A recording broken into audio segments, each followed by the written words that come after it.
Winter's cold in Alaska is unlike anywhere else. It isn't simply cold. It is a living entity, seeping through every thread of fabric, every crack in wood, and stabbing into the human heart like a dagger. On a December morning, amidst the haunting silence of the Denali forest's edge, Caleb Mason poured himself a cup of thick black coffee inside the old wooden lodge, the place he had chosen for solitude after years of military service and personal ruin. He wasn't expecting anything from that day. No guests, no phone calls, no one needing him. Just the crackling of the fireplace and the whistling wind weaving through snow-laden pine branches. A day like 100 before it or so, he thought. But then, something was off. When Caleb stepped out the back door to check on a frozen water pipe, he froze in place. On the snow-white ground just a few meters from the porch lay a large, dark brown shape. He squinted. At first he thought it was a fallen log or an odd boulder jutting from thawing snow. But as he looked closer, his heart seemed to stop. It was a grizzly mother bear and 2 cubs curled against her belly. The 3 forms were almost motionless, blanketed by a thin layer of snow, like a deadly white shroud. The mother lay on her side, breathing shallowly, her body twitching ever so slightly. The cubs, no bigger than hunting dogs, trembled in short bursts like leaves about to fall. The mother seemed utterly drained, and yet there was still something there, a look, a silent, desperate plea that stared straight into Caleb. He froze. His first instinct was to retreat and shut the door.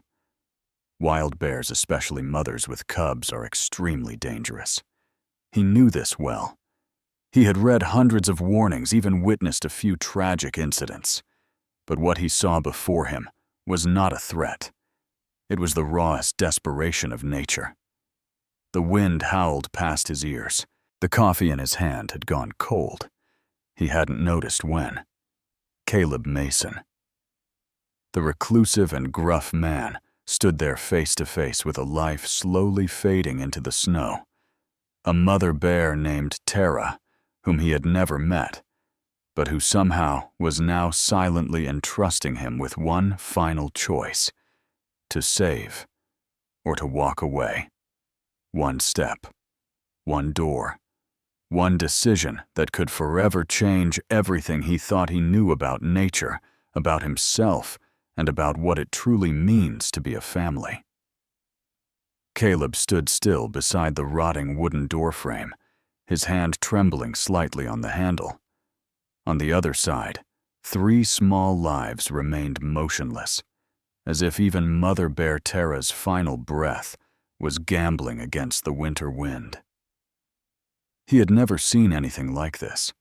As a former soldier, he had faced flying bullets and even stared death in the face, but never before had he been forced to choose between survival instinct and compassion like this.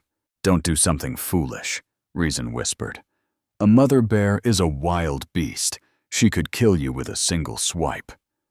But the heart screamed louder, "If you're human, you can't turn your back."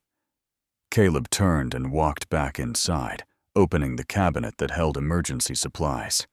His hands pulled out a thick wool blanket, 2 packs of canned food, and an old winter guide's quilt from his days leading expeditions. He knew full well he was doing something no one would advise.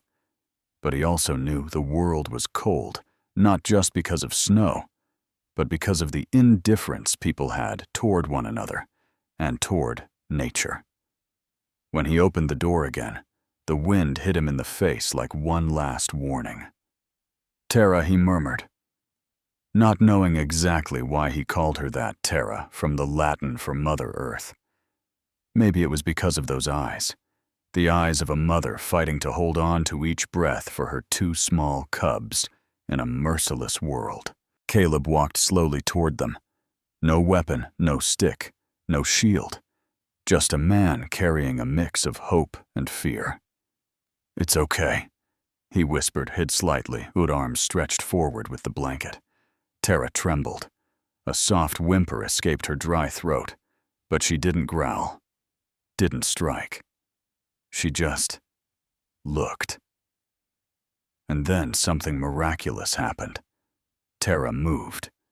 Slowly, painfully, but undeniably. One front leg jerked slightly in the snow, dragging along her two shivering cubs. She was responding, not with a predator's instinct, but with a fragile compromise, a tenuous bridge between wild instinct and a primitive trust in the kindness of man.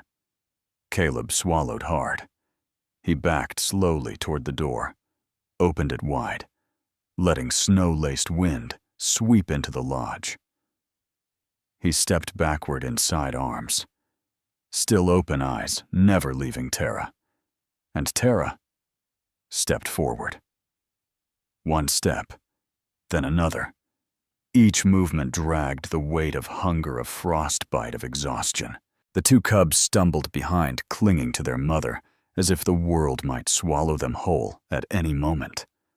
Those three bodies, after days of battling cold and starvation, stepped through the wooden threshold of Caleb Mason's lodge into the world of man, into the only door that opened in the heart of a storm.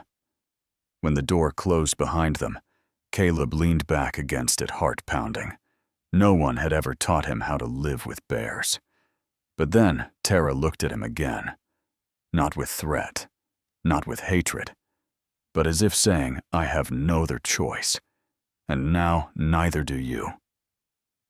Caleb's once quiet little cabin now seemed to contain an entirely different world, the world of the deep forest of storms of wild beings struggling to cling to life. Mother Bear Tara lay curled in the corner near the fireplace, her body trembling from hunger and cold, her two cubs pressed tightly against her. Their eyes still unable to look away from the unfamiliar human presence in the room. Caleb Mason, the man who had just invited them across the threshold between life and death. Caleb sat a short distance away, not daring to come closer, but unable to turn away. He still couldn't quite believe what he had done. He had let a grizzly bear and her two cubs into his home. While the rest of the world might call him crazy, his heart, for some unnameable reason, felt a strange kind of peace. The fireplace crackled. The sound of logs popping softly echoed through the room. Caleb broke his last piece of bread in half and laid it on the floor, gently sliding it toward the bears.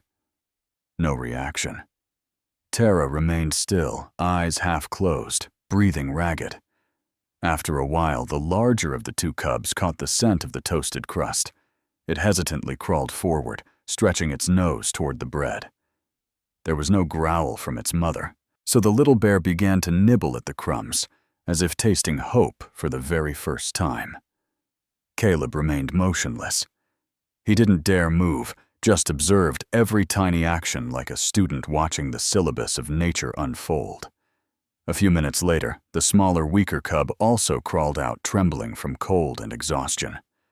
Caleb pulled out a thick blanket, placed it closer to the fire, and gently gestured. Somehow, Tara did not object. In fact, she lifted her head slightly to follow her youngest cub with her eyes.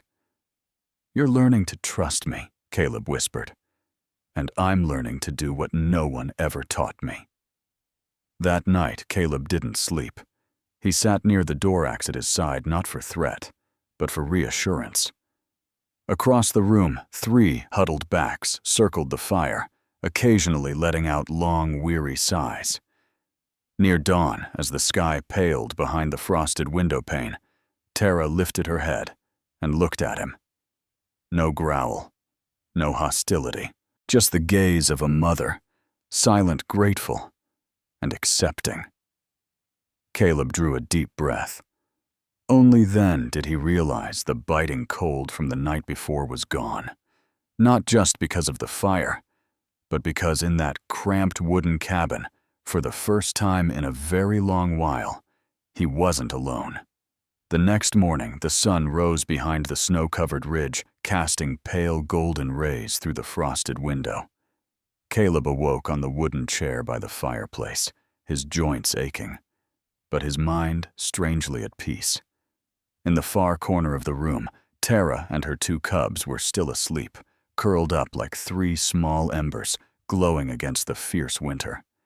Caleb could hardly believe what was happening.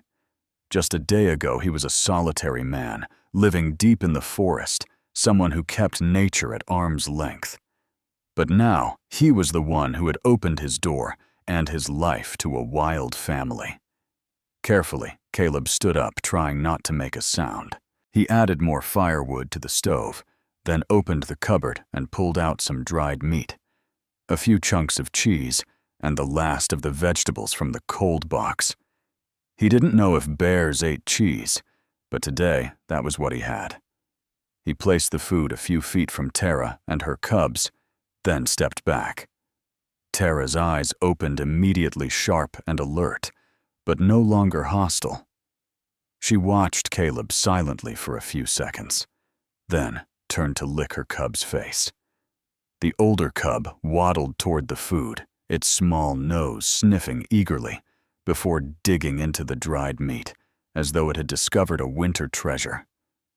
The smaller cub still trembled, but slowly raised its head and began to shuffle closer. Tara didn't stop them. To Caleb, it was a sign, a gesture of acceptance. By noon, the wind had eased.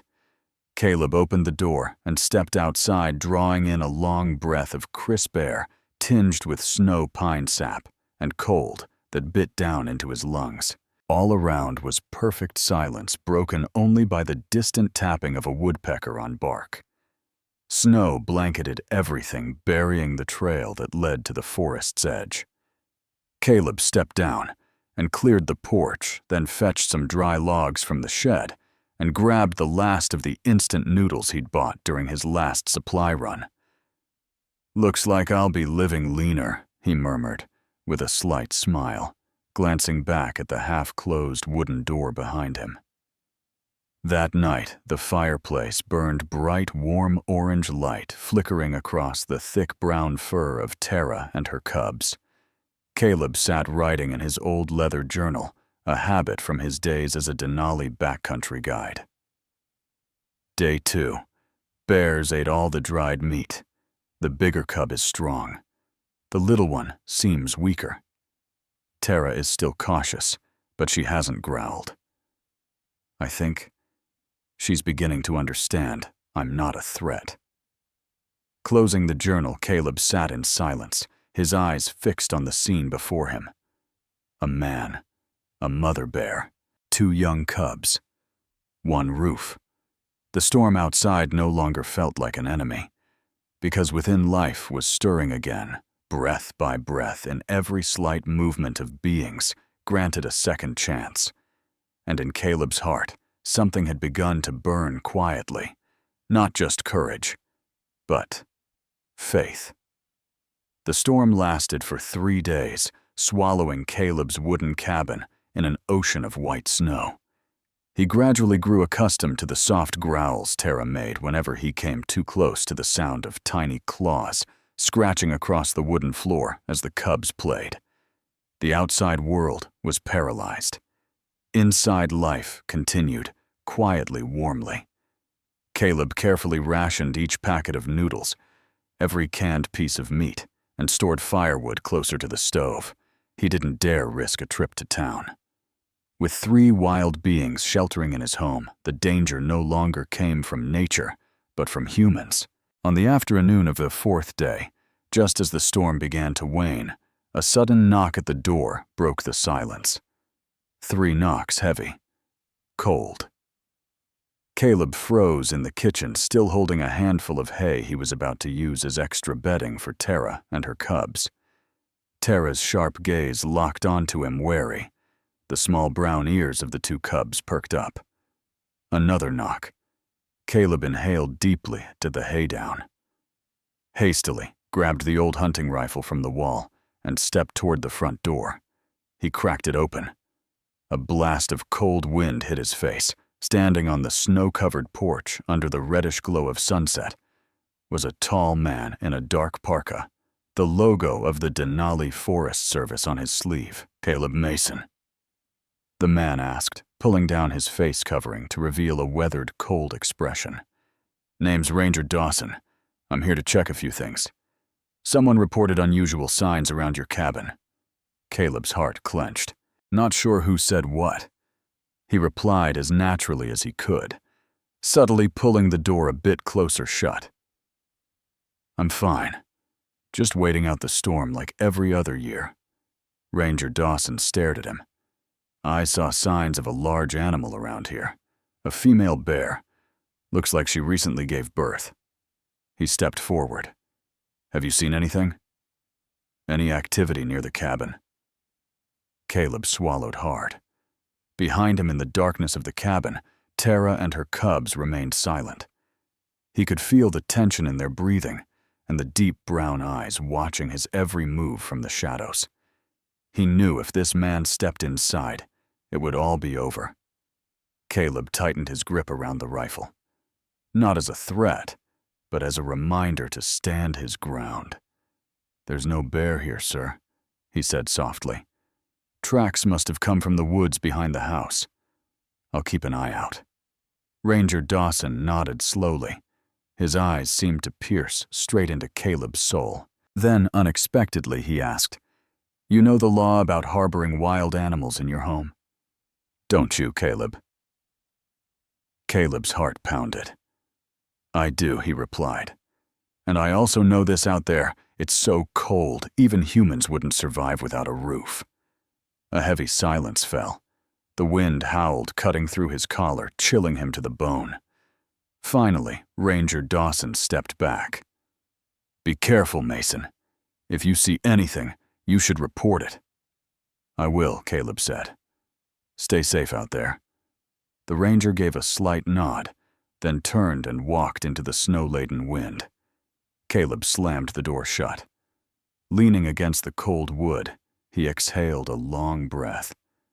In the corner of the room, Tara still watched him. No growl, no retreat. Just watching. And in that gaze, Caleb didn't see fear. Only trust. The wooden door closed behind Ranger Dawson, but his words still echoed in Caleb's mind like wind howling through the rafters. He stood motionless in the middle of the room, breathing heavily, one hand still resting on the lock. Behind him, Tara remained by the fireplace with her two cubs.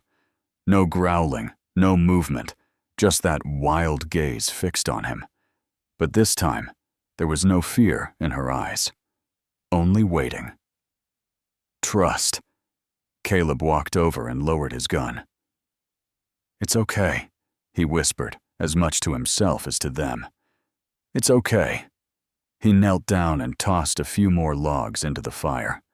The flames crackled, casting dancing shadows across Tara's thick fur. The two cubs huddled closer to their mother, curling up like children, nestled against an exhausted but resolute parent. Caleb knew Tara's family wouldn't remain a secret for long. But fate had yet another twist in store, one he hadn't seen coming.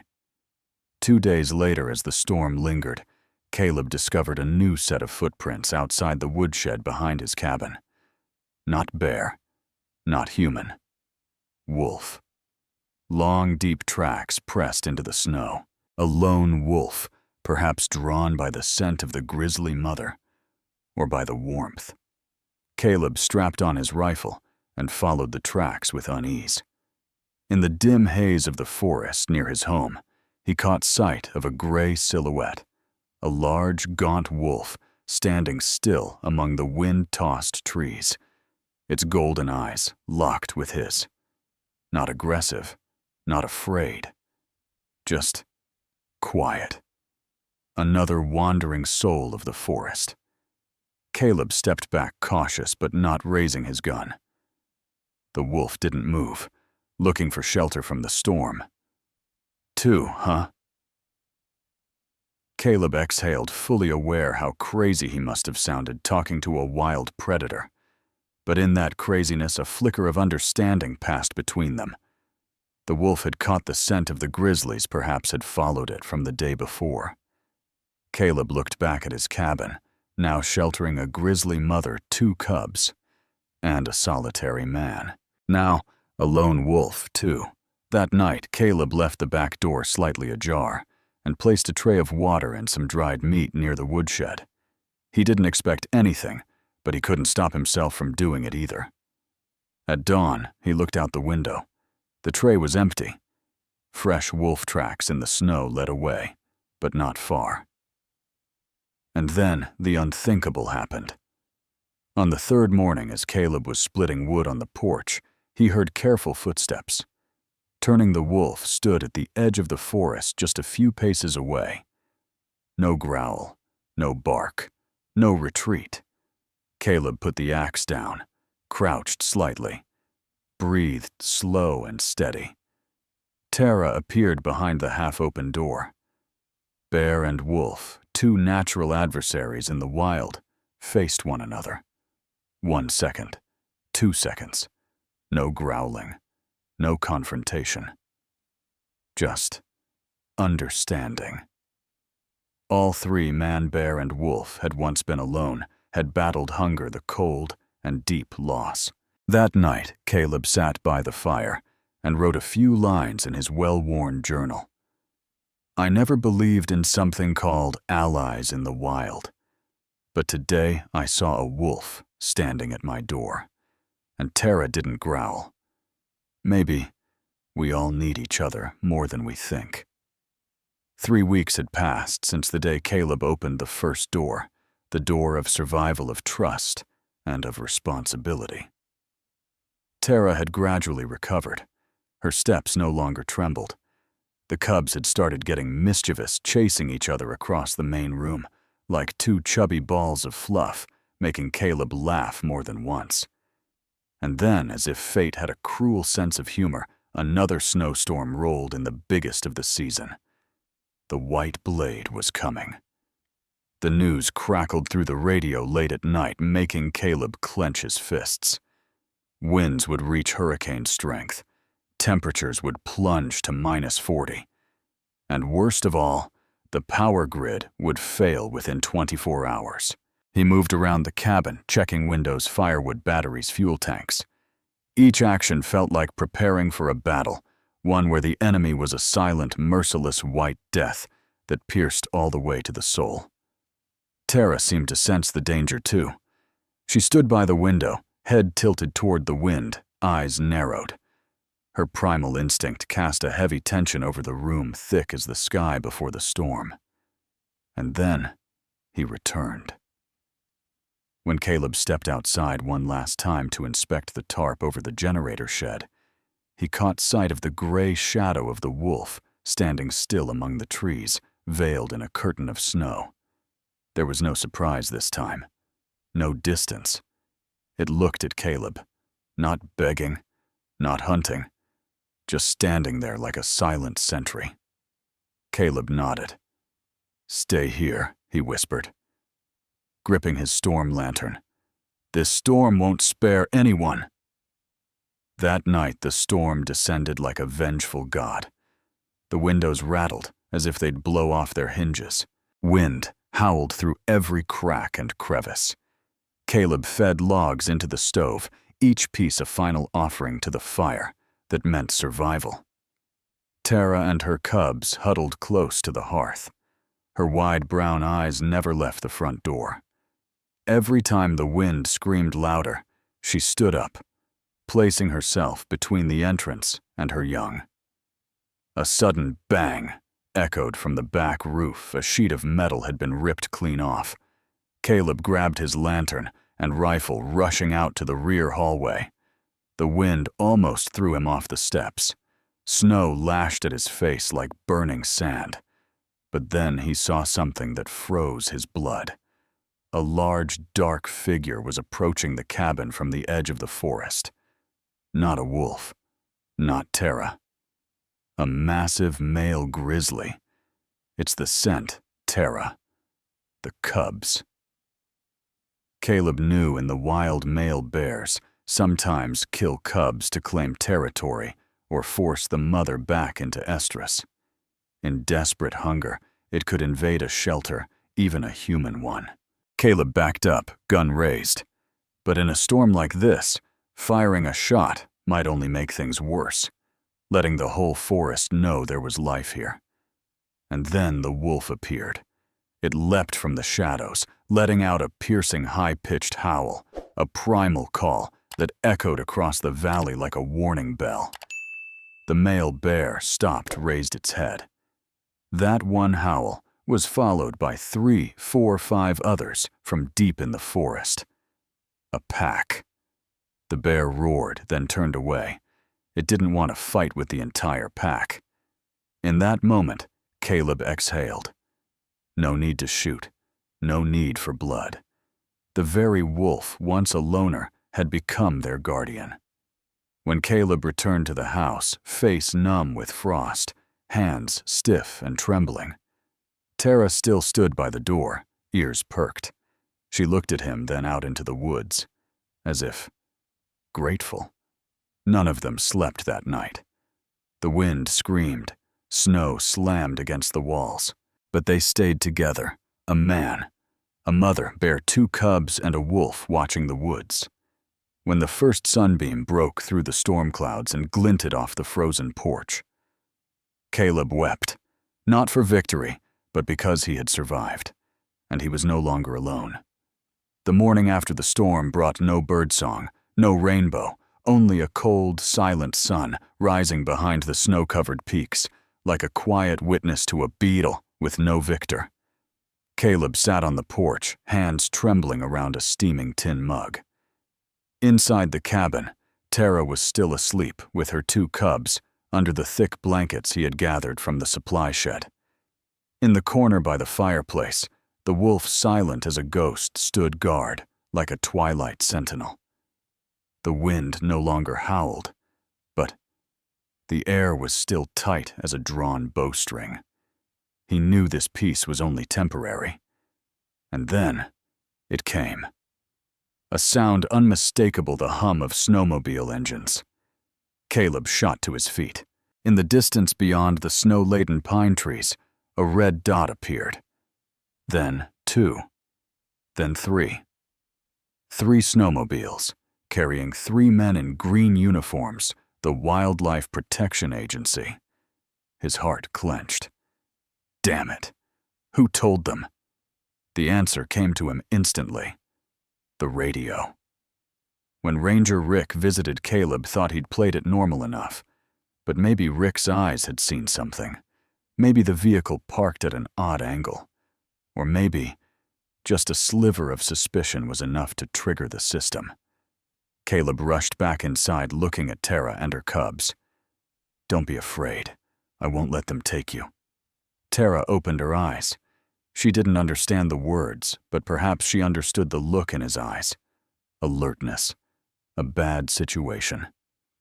3 loud knocks at the door. Firm and final. Caleb stepped out, burying the chaos in his chest. Caleb Mason, the man in front, asked. We received a report suggesting 1 or more wild animals may have taken unauthorized refuge near your station. We need to inspect the premises. Caleb swallowed. I think you can see the snow hasn't melted. There's nothing here but me and the wood stove. The man frowned. The person who reported said you haven't left your cabin in 3 weeks. No trips to town, no check-ins. Yet, you're still alive.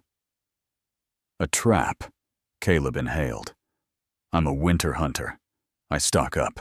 I can live weeks without needing anyone. A heavy silence. Then, we'll take a look inside, Mr. Mason. The pressure pressed down like a glacier. Caleb opened the door. The 3 men stepped in. They moved slowly, eyes scanning every corner. Then, they stopped. In the corner of the room, Tara was standing. No growling, no running. Just shielding the spot behind her where her cubs were curled. The wolf also rose its gaze razor sharp. One of the men raised his weapon. Bear back away. Don't, Caleb shouted, leaping forward. Don't shoot. They haven't attacked anyone. They're just sheltering. You're housing a bear in your home. Are you insane? the commanding officer blurted. No. I saved them. Caleb's voice shook, but it was firm. They were nearly dead, cold, starving, lost. I couldn't let them die at my door. And then, something unexpected happened. The officer lowered his gun. He looked at Tara. She remained still silent. No growling, no flinching. Her gaze wasn't wild. It was understanding. I was a ranger in Katmai for 12 years, he murmured. I've seen a mother bear wail when people shot her cub, but I've never seen one stand still in front of 3 guns because she trusts a human. He turned to Caleb. You've violated every law about approaching wildlife. You know that Caleb nodded. I know, but if you opened the door and saw them the way I did, you'd have done the same. Finally, the man nodded. We'll file a report, but I'm not shooting any bear today. He turned to the others. We're leaving. HQ will make the decision tomorrow morning. They left, leaving the door wide open, cold wind rushing in. Caleb closed it, turned to look at Tara. She still stood there, not panicked, just quietly watching him.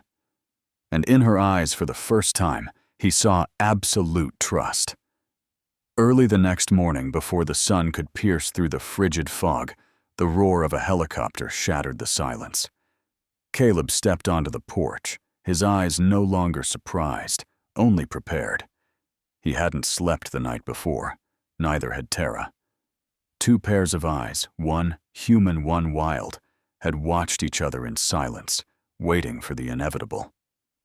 The white helicopter bearing the logo of the Alaska Forest and Wildlife Conservation Authority landed on the ridge near the cabin, stirring up a blizzard of snow.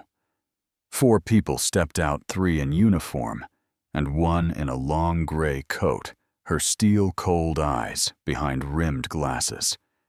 They hadn't come to observe, they had come to conclude. Mason, the woman with the steel gaze, spoke. Her voice wasn't loud, but it was sharp as an ice blade. I'm Supervising Officer Dana Whitlock. I'm authorized directly from the Denali Central Station to handle an emergency case of Level 1 wildlife interaction violation. Caleb gave a slight nod. I know. Then you understand that your actions could lead to a seizure euthanization or tranquilization for relocation of the animals. You're calling letting a mother bear and her cubs freeze to death on my doorstep natural? Caleb asked, eyes never leaving the group. Dana didn't blink. You acted on emotion, not protocol.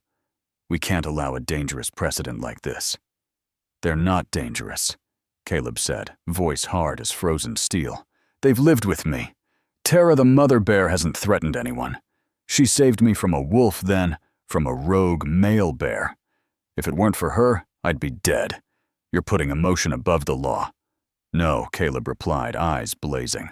I'm putting life above paperwork. Dana signaled. One officer opened a case inside, was a tranquilizer rifle. Another pulled out a long injection dart and prepared the syringe. We're not executing them, but we'll capture the 3 bears and take them to the Wildlife Rehabilitation Center. After isolation and medical testing, if they survive, they'll be released in northern Yukon, 200 miles from here. Caleb's face went pale. No, he shook his head. Tara can't endure that again. She's weak. The cubs are still young. They've found shelter. If you take them now, they'll die. Or lose hope. A low growl rumbled from behind the door. Tara had come out. She didn't run. She didn't charge. She just stood there, towering. A living symbol of primal wilderness, not feral, but proud. Her cubs trailed behind her, staring at the strangers with innocent, fearful eyes. Silence fell over them all. Then, Tara walked slowly toward Caleb.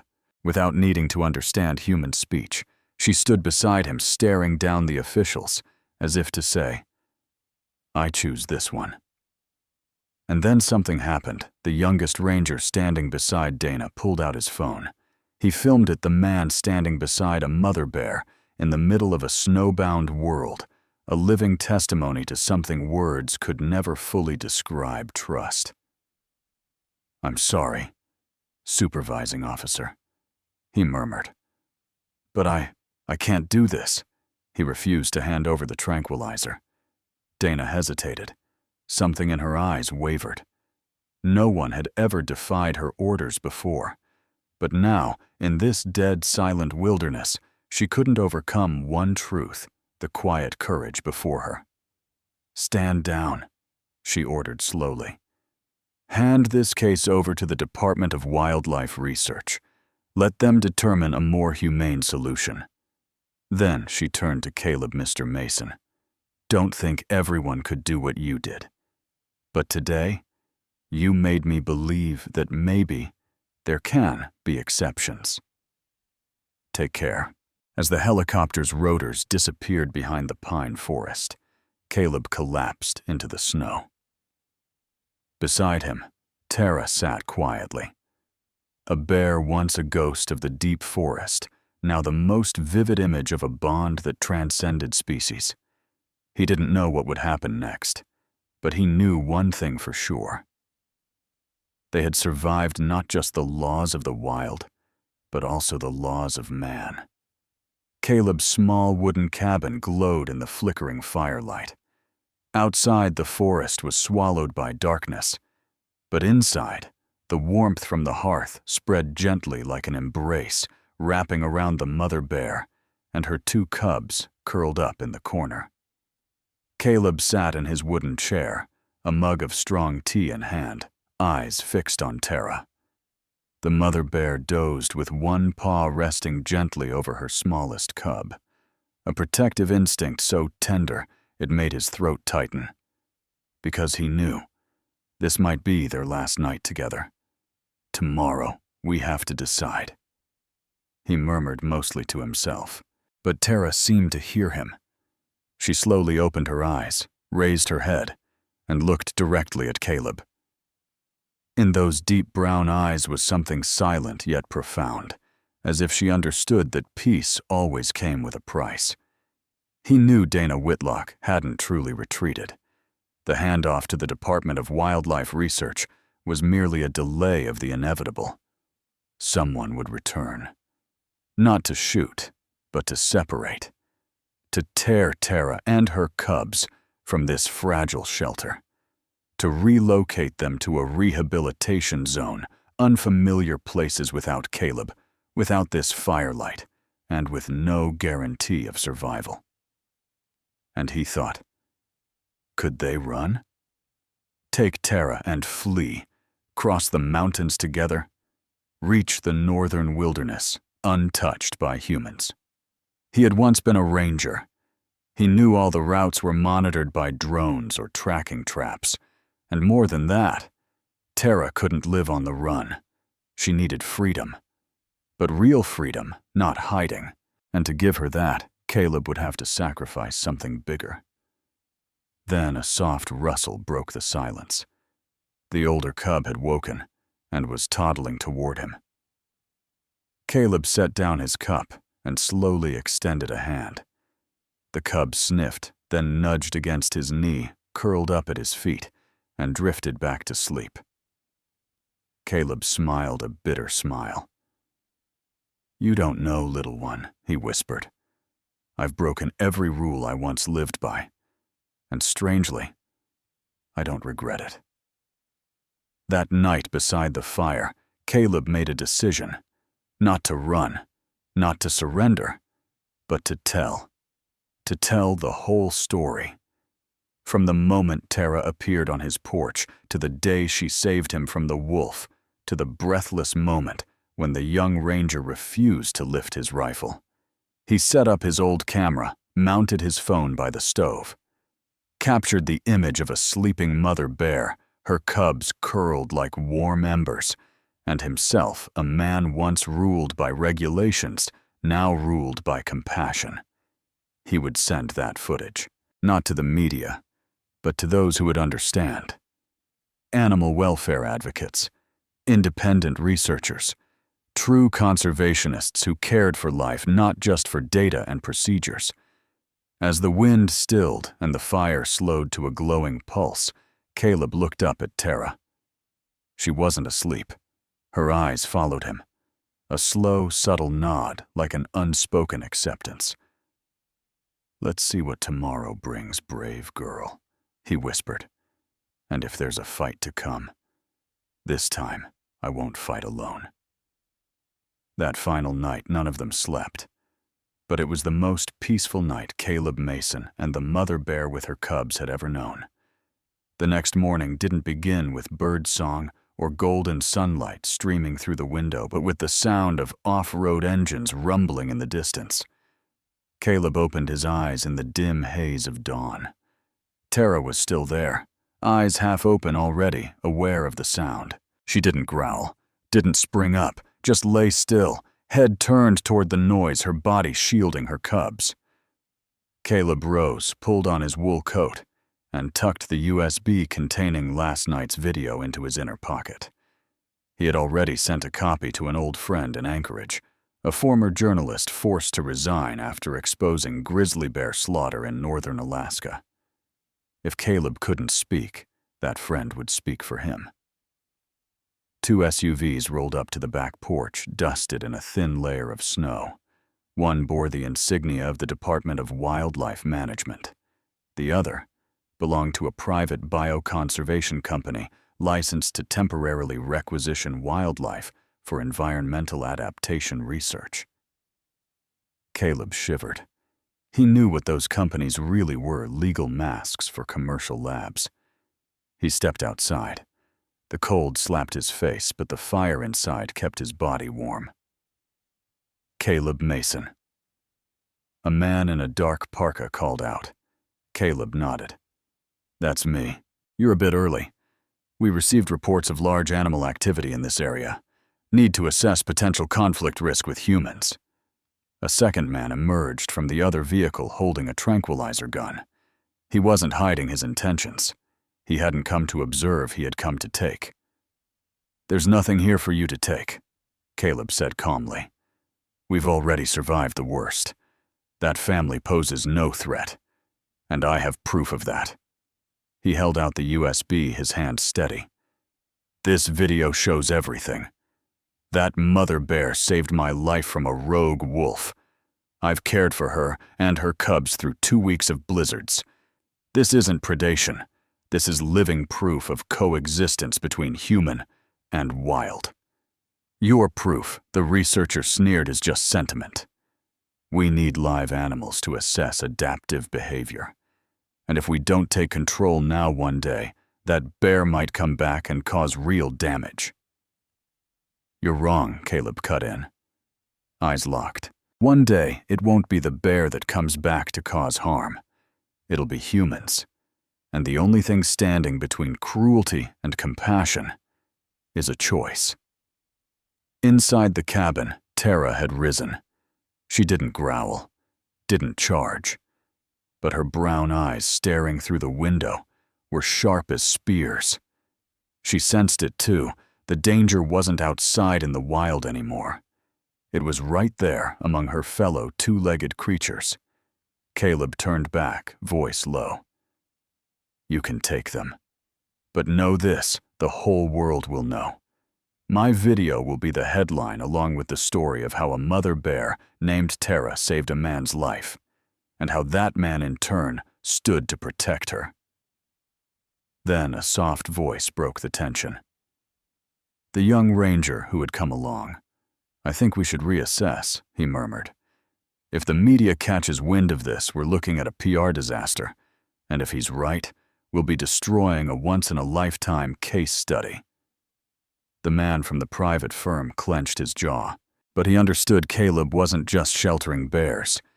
He was sheltering public opinion behind that door.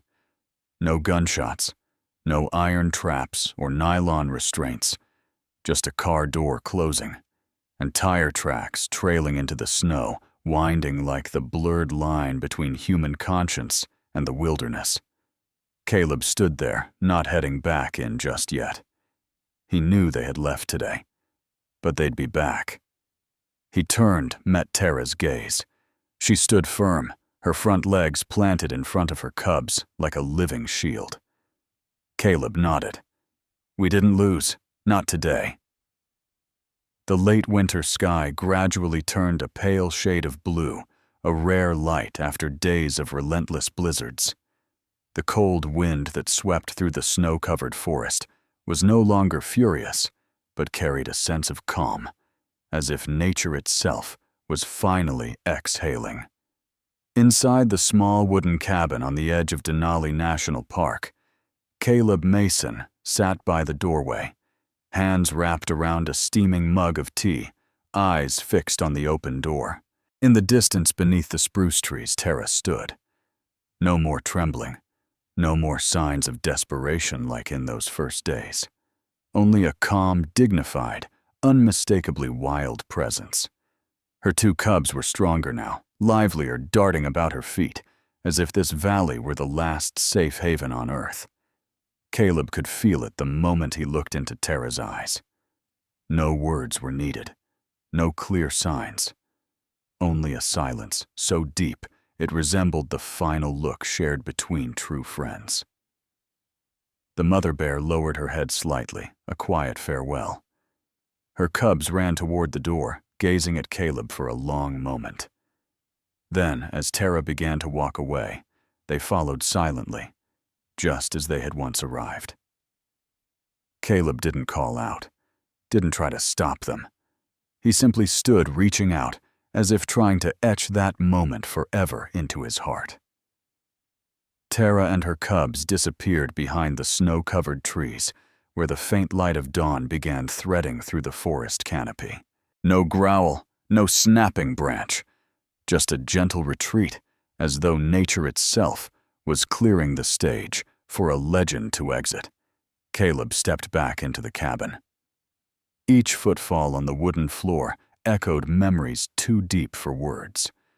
The room felt emptier now, but somehow brighter. It no longer held only the scent of smoke and tea, but the lingering presence of a life that had once found shelter here, healed, and grown.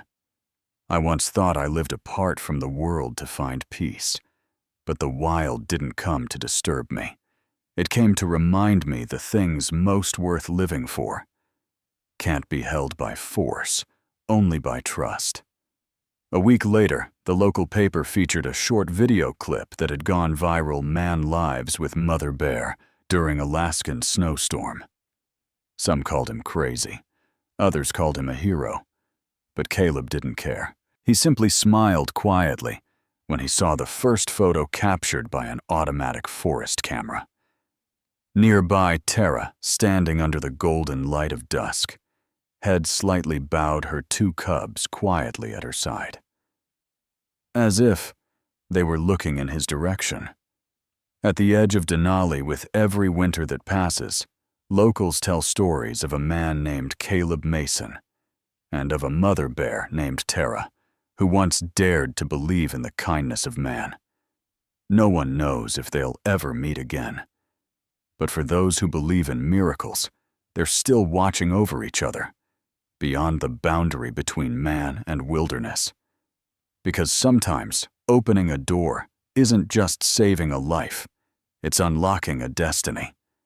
No one could have foreseen that a door opened amid a slicing blizzard would become a symbol of compassion between humans and the wild. Caleb Mason was not a hero from storybooks. He was just a solitary man in a frozen land. But it was his choice to not turn away, to not be afraid, and instead to open his arms to a creature known mostly for its survival instinct that changed everything. And Tara, the mother bear, who seemed to know only how to protect her cubs with claws, chose to place her trust in a human. In that seemingly emotionless cold, something miraculous took root. Unspoken understanding. An unbound friendship and a bond that transcended the boundaries of species. There are small actions that, when led by courage and compassion, can write stories that will never be forgotten. If you believe there is still room in the world for kindness, empathy, and the kind of miracles that seem impossible. Share this story. Subscribe to the channel and turn on notifications so we can keep the fire burning for the next stories that inspire.